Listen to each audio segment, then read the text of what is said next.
Vamos então falar hoje a respeito desse assunto, no estudo de hoje. As duas figuras, fala da natureza do primeiro Adão e o último Adão.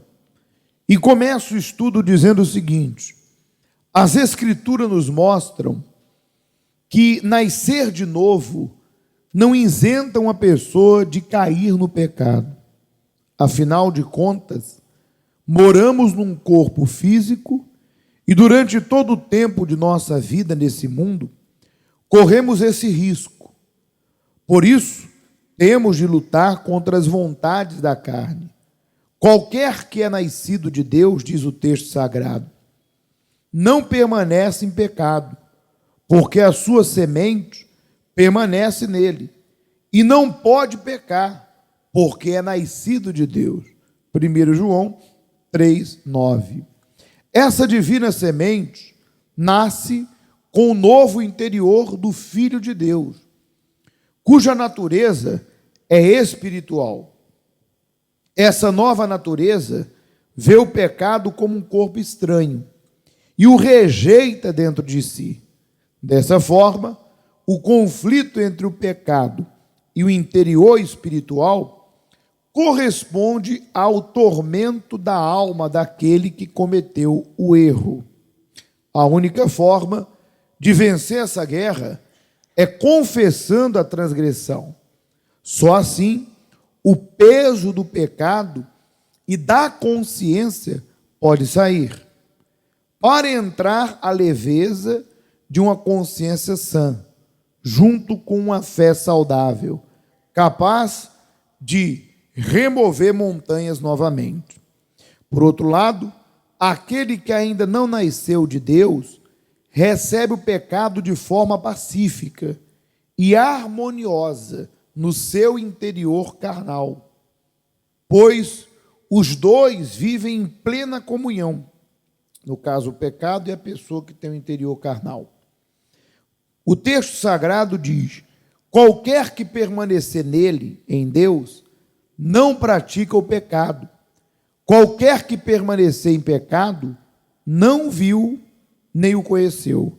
1 João 3, versículo 6. Muito bem, vamos então dar uma pausa aqui para falarmos sobre esse primeiro assunto. Preste bem atenção.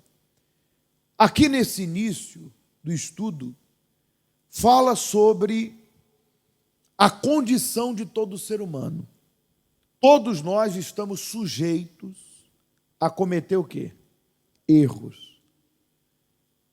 Perfeito, só houve um que morreu e ressuscitou, que foi o nosso Senhor e Salvador Jesus. Mas nós precisamos amadurecer nossos pensamentos, para não cairmos no engano do diabo. Cometer erros, todo ser humano está sujeito. Ser falho é algo da natureza humana. Mas Deus, na sua infinita misericórdia, e por meio da sua santa palavra, nos convida a tomar a cruz, segui-lo em santidade.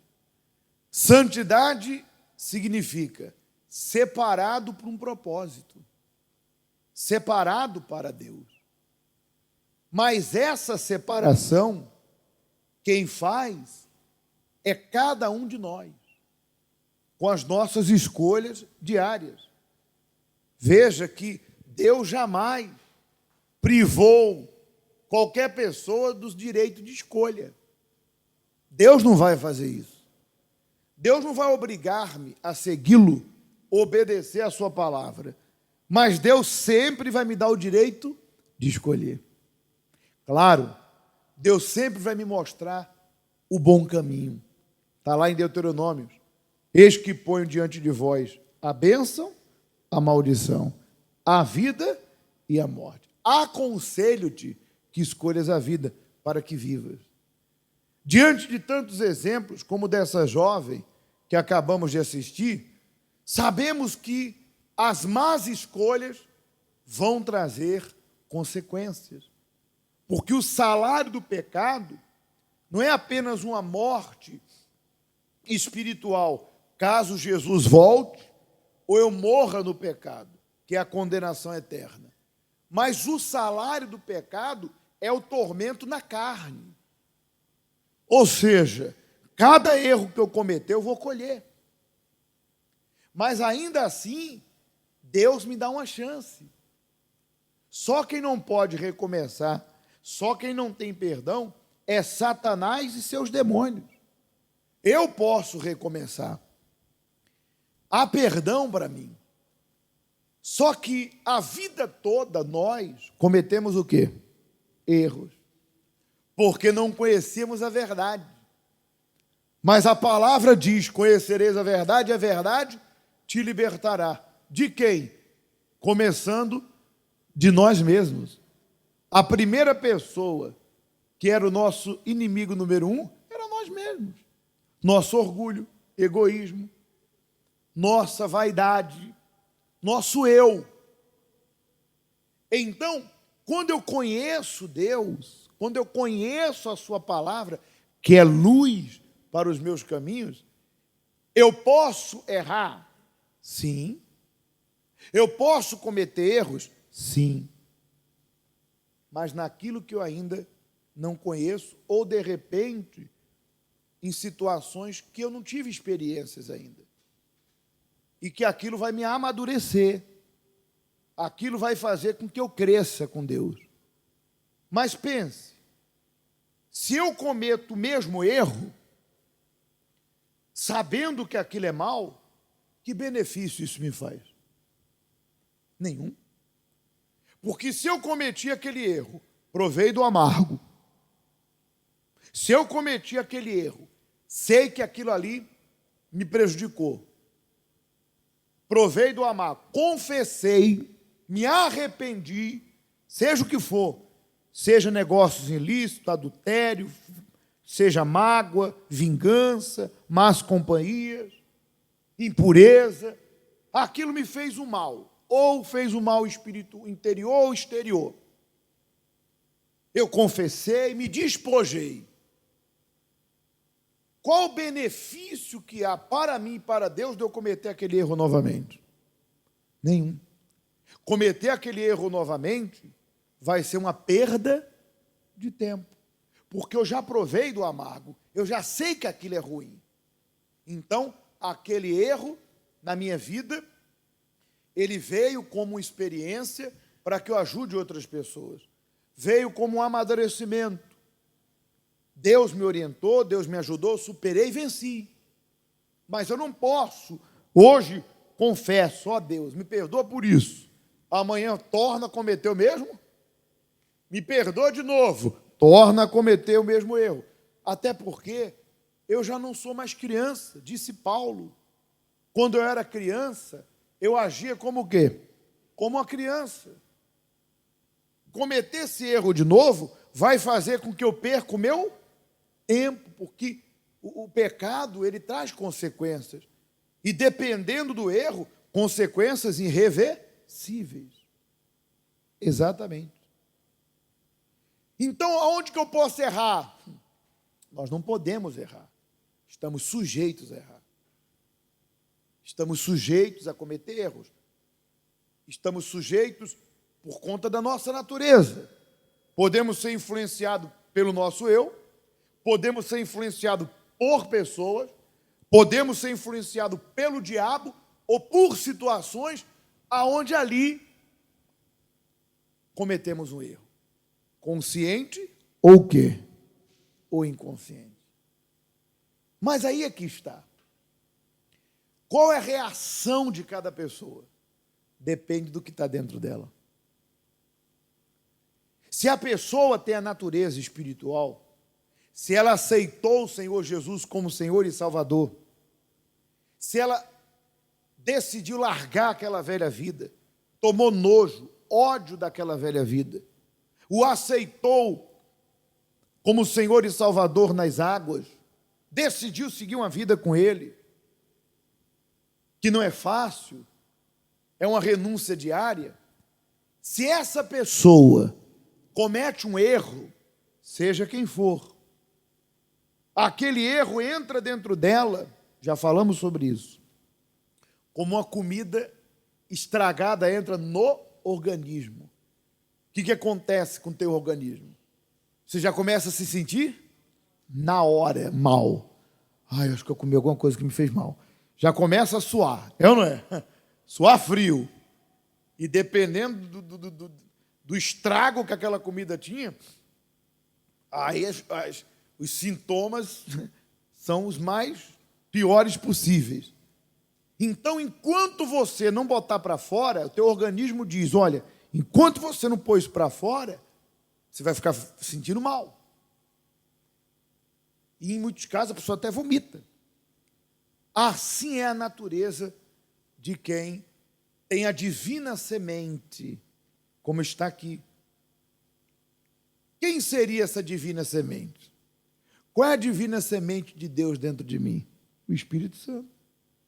Até porque diz que essa divina semente nasce no interior do Filho de Deus, ou seja, de uma natureza de Deus. E qual seria a natureza de Deus dentro de mim, senão os frutos do Espírito, que é o amor.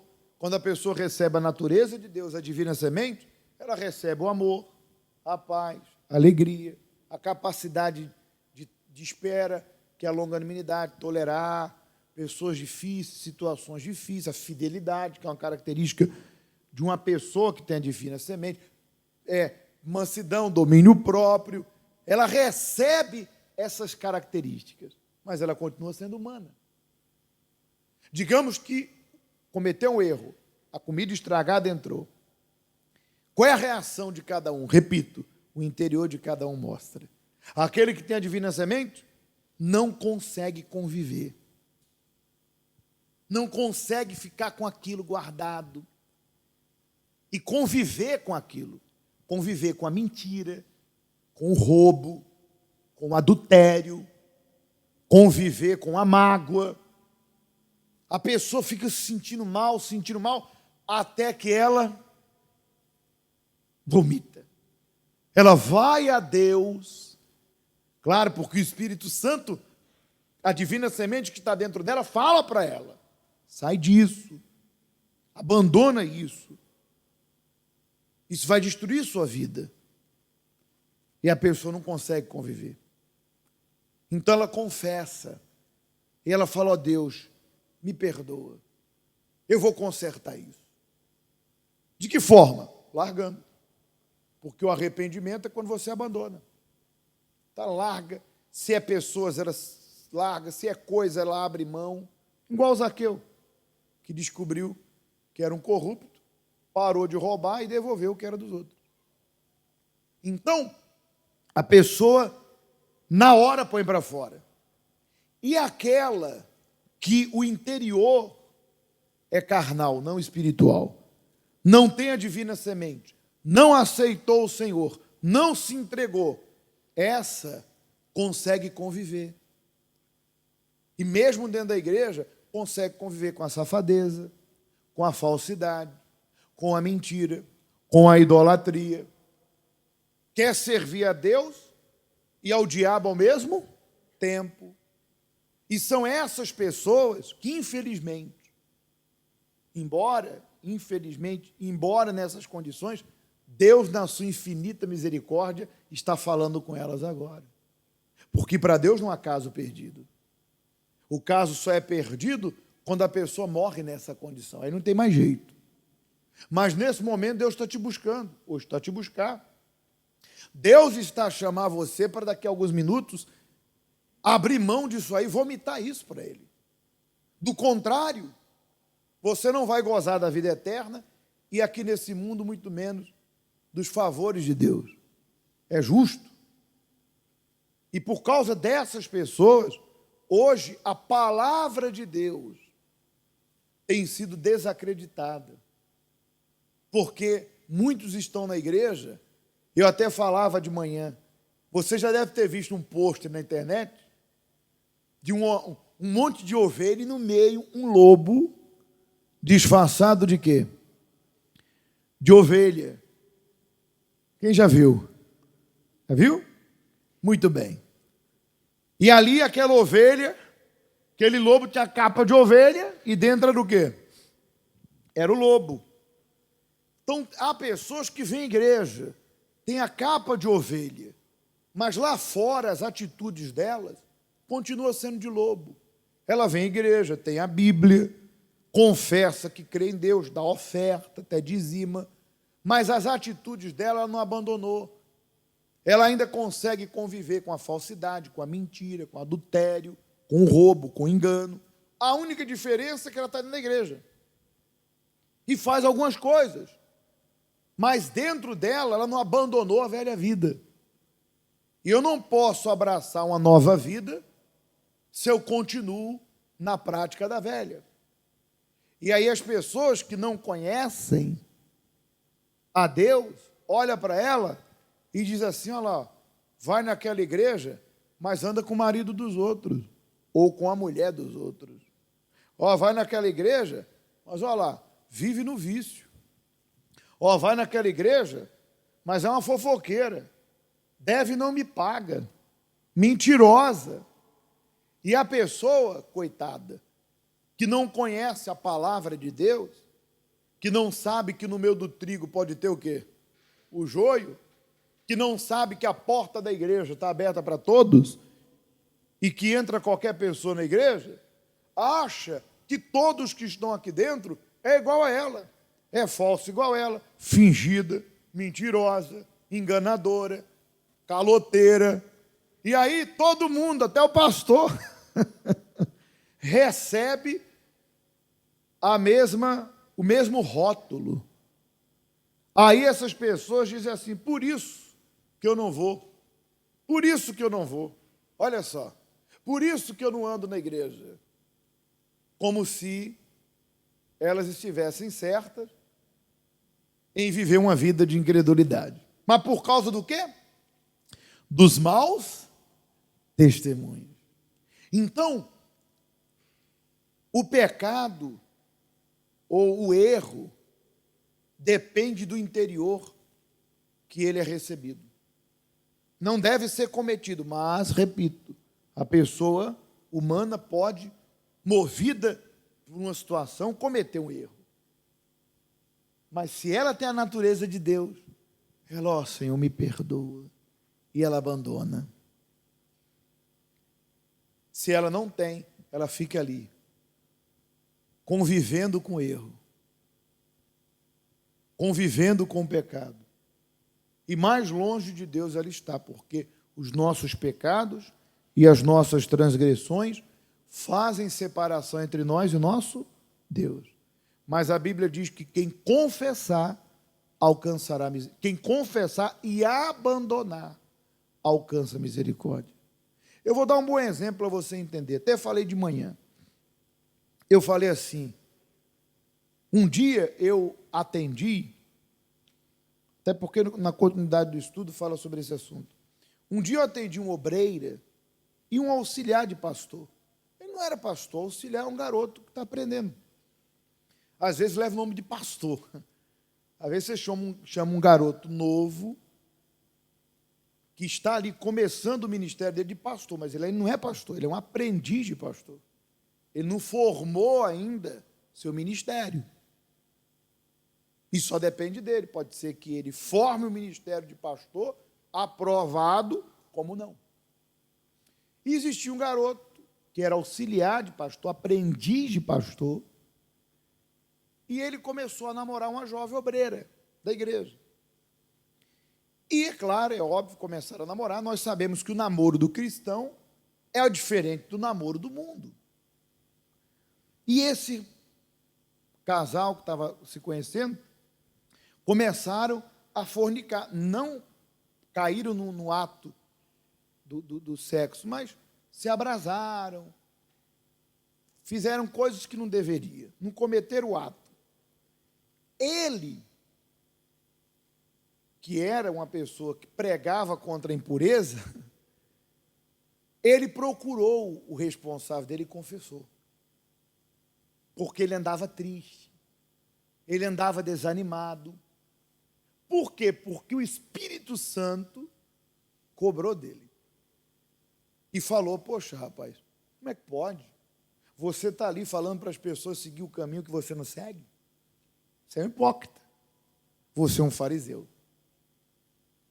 Como que você vai buscar com as pessoas o meu espírito, orientá-las a fazê-lo, se você não faz? Por ele ter a natureza divina, cometeu um erro. Ele sentiu o peso e confessou, não importando se seria removido ou se seria punido pelo seu erro. Confessou. E é o que Jesus falou: quem confessa e abandona, alcança o quê? Misericórdia. Ela, por sua vez, também merecedora do perdão de Deus, mas a natureza dela já não era divina. Mas ela era obreira, pastor. Mas ela não era nascida de Deus. Ela tinha tido um encontro com Jesus, se converteu, muito grata a Deus, a ponto de querer fazer a obra de Deus. Mas a natureza dela ainda não tinha a divina semente. Não tinha o Espírito Santo, ela ainda era velha pessoa por dentro, apenas modificada com algumas atitudes diferentes. Por que isso? Porque quando eu atendi ambos separados, eu perguntei para ela sobre o erro. E ela negou. Ela omitiu, ela mentiu. Por que ela não confessou como ele? Porque o pecado e o erro, para quem não tem a natureza divina, não é algo que incomoda.